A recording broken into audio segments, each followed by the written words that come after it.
आप अच्छा हो गया। आज हम पढ़ेंगे अध्यापक शिक्षा। ठीक है, अब जानते हैं हम इसका अर्थ।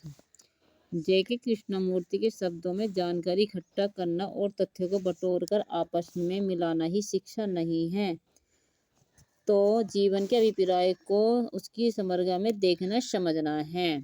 शिक्षा एक व्यापक शब्द है जिसे किसी व्यवसाय विशेष के सीमा में नहीं बांधा जा सकता है। यह इस प्रकार के ज्ञान कौशल व अभिवृत्ति पर बल देती है जो सामान्य प्रक्रिया से संबंधित है तथा जिसका उपयोग एक से अधिक व्यवसायों में किया जा सकता है। हमने अभी पढ़ा था शिक्षा अध्यापक का अर्थ। ये एमए सेकेंड ईयर के एजुकेशन अध्यापक शिक्षा का मॉडल पेपर है जो कि हम शुरू से लेकर चल रहे हैं। अब हम इनके कुछ क्वेश्चन देखते हैं। किताब दी ड्यू इंटरनेशनल स्टेज किसको के द्वारा लिखी गई है?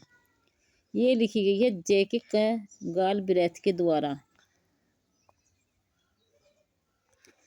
डेमोक्रेसी एंड एजुकेशन के लेखक कौन हैं?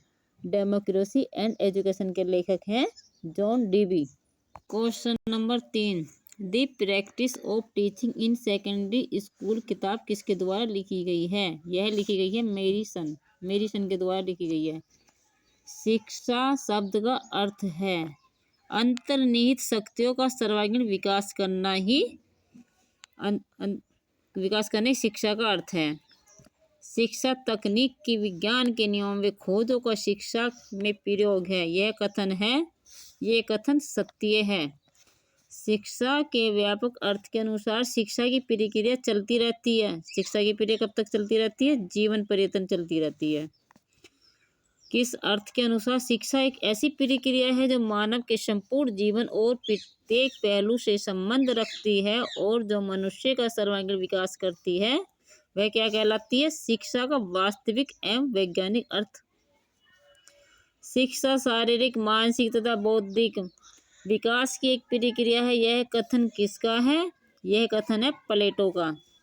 शिक्षा एक प्रक्रिया है जिससे बालक अपनी आंतरिक क्षमताओं को बाहर लाता है। यह कथन किसका है?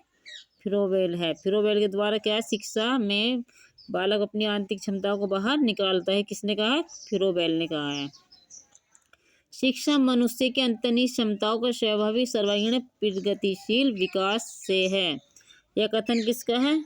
यह कथन है पेस्टालोजी का। शिक्षा से आशय है एक विकासोन्मुखी परिवर्तन। शिक्षा को द्विमुखी प्रक्रिया कहा है जॉन एडम्स ने। शिक्षा को त्रिमुखी प्रक्रिया कहा है जॉन डीवी ने। निम्नलिखित में से किसके लिए अधिक अभ्यास की आवश्यकता होती है? कौशल के लिए अधिक अभ्यास की आवश्यकता होती है। सैद्धांतिक रूप से विश्वविद्यालय स्वायत्तता का अर्थ है छात्रों के चयन में भी है, शिक्षकों की नियुक्तियों पदोन्नति में भी है, पाठ्यक्रमों के निर्धारण आदि में भी है, इन सभी में है। निम्नलिखित में से प्राथमिक शिक्षा के सार्वभौमिकरण का कौन सा कार्यक्रम नहीं है? जनसंख्या शिक्षा कार्यक्रम नहीं है।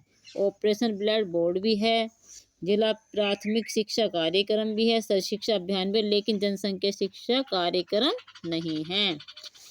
शिक्षा द्वारा विकास किया जाता है। शिक्षा के द्वारा विकास किया जाता है स्मरण शक्ति का भी होता है, तार्किक योग्यता का भी होता है, संप्रेषण की क्षमता का भी होता है, इन सभी का होता है।